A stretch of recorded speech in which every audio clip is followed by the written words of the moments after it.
భోగి పండుగ శుభాకాంక్షలు. భోగి రోజు అంటే చిన్నప్పుడు గుర్తొస్తుంది. ఇంటి ముందు మంటలు, పాత సామాన్లు అన్నీ అందులో వేస్తాం.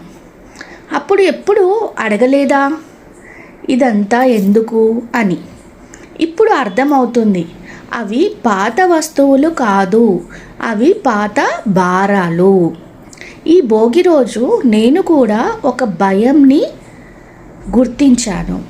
ఫ్యూచర్ ఎలా ఉంటుందో అనే భయం. నేను కరెక్ట్గా చేస్తున్నానా అనే ఆలోచన. మంటల్లో వేసినట్టు ఆ భయాన్ని వదిలివేయడం అంత ఈజీ కాదు, కానీ క్యారీ చేయడం ఇంకా కష్టం అని మాత్రమే తెలుసు. ఈసారి భోగిలో నేను ఏం మార్చలేదు, కాకపోతే కొన్ని పాత భయాలని చేతుల్లో నుండి విడిచిపెట్టాను, అంత మాత్రమే.